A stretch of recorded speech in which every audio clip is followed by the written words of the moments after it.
Tell me, how, as someone who invests in a lot of places around the world, someone who no longer lives in the United States, what is your identity and relationship in your mind with the United States?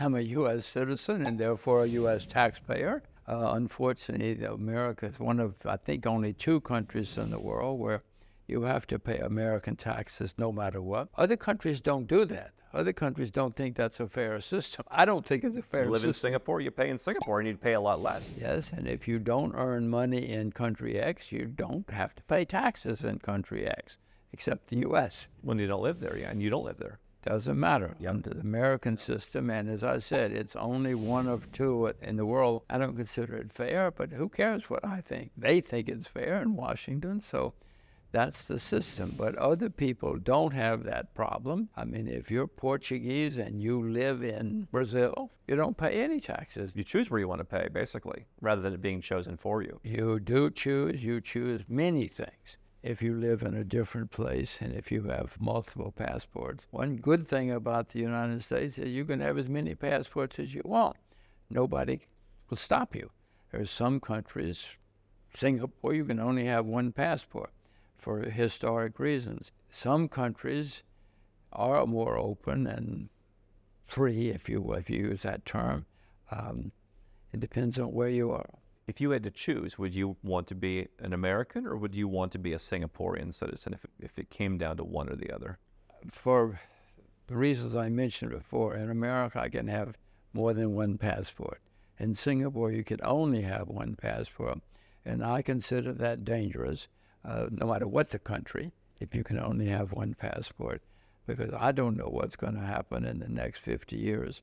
But I want to have the option, which having 1 passport could be dangerous. We talked about China, and I know historically you've said perhaps Hong Kong should adopt the renminbi.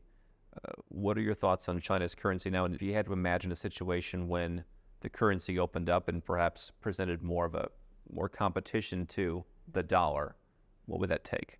I own a lot of U.S. dollars, but I know that the era of the U.S. dollar is coming to an end.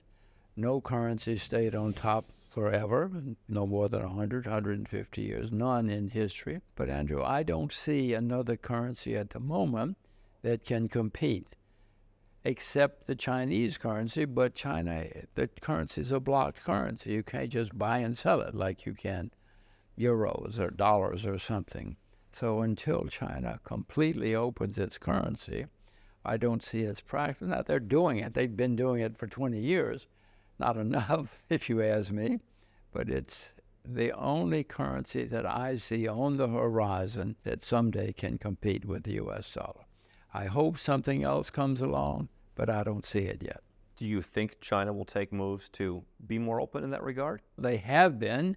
Since for 20 years, they have been opening it up, but for some reason, I mean, if I were Beijing, I'd open it today. I'd say, hello, Beijing, make it completely open today. They have been moving in that direction. There are people now who say that China's closing off again.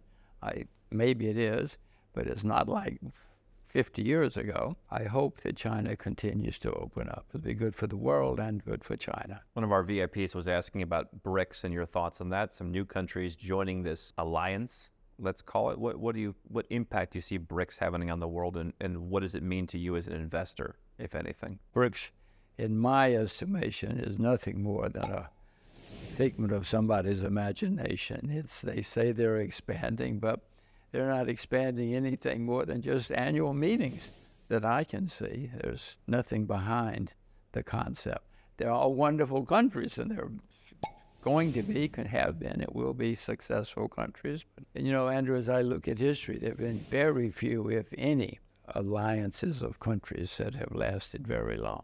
Particularly in so many different parts of the world. I mean, from Brazil to China to, that's very disparate. Well said. Well put. Yes, that makes it even more improbable, if you ask me. China and India, there's been comparisons between those two. Speak very favorably of China. What thoughts on India as an investor? First of all, if you can only visit one country in your life, I would suggest you go to India. I mean, the man-made sites, the natural sites, the food, the languages, the religion, everything. You walk down the street in India, and it's a constant sensory feast. You sit there and say, look at that. And the women are always winning the beauty contest. I mean, it's an amazing place. But the Indians learned bureaucracy from the English, and then they took it to a higher plane. The Indians are very good at many things. Great success stories in India and coming out of India, but I don't quite see it, partly because there are so many languages and ethnic groups and linguistic groups that, yes, there is success, and there will be more successes coming out of India, but I don't see it anytime soon. It's getting better at the moment, but so are many other places. I don't see India becoming the next China yet. Maybe it will, but I don't see it. Country I've heard you talked about before you came here. You've spoken about it. We've looked at it for the past couple of years because it's a region that we look at, Uzbekistan. What are they doing that makes you very interested? Because I think a lot of people, most people in the West haven't heard of Uzbekistan, but in post-Soviet countries, Georgia, those companies are really piling in. Uzbekistan, on a map, it's just got a good geographic location. They have a lot of natural resources, agriculture, metal, many things. They have some of the most amazing tourist sites I have ever seen. I have only been there 3 or 4 times, but it is astonishing that I suspect it's going to be a tourist mecca eventually. Tamerlane, for those of you who may not remember, Tamerlane was one of the world's great conquerors a few hundred years ago. He was from Uzbekistan, but he built a lot of good stuff. Many other people did too. So I see tourism, natural resources, lots of things. The location is geographically very good for trade and commerce with important countries in the world. And if you have the right people saying, let's open up, let's get investors here, let's do things, it could be very successful. Colombia is another country, you know, it had this long civil war, drug war, civil war, every problem. And it is a country with a lot of natural resources, a lot of smart people, and it is changing. Apparently, the war has ended, and Colombia has enormous possibilities. Is that because of geography, because of something else? Well, I would say the natural resources, they've got oil, they've got agriculture, they've got marijuana, they have everything you want. Marijuana is legal in much of the world now. A lot of the problems that they had, they don't have now. And the location right there, top of South America, close to the United States, could be useful.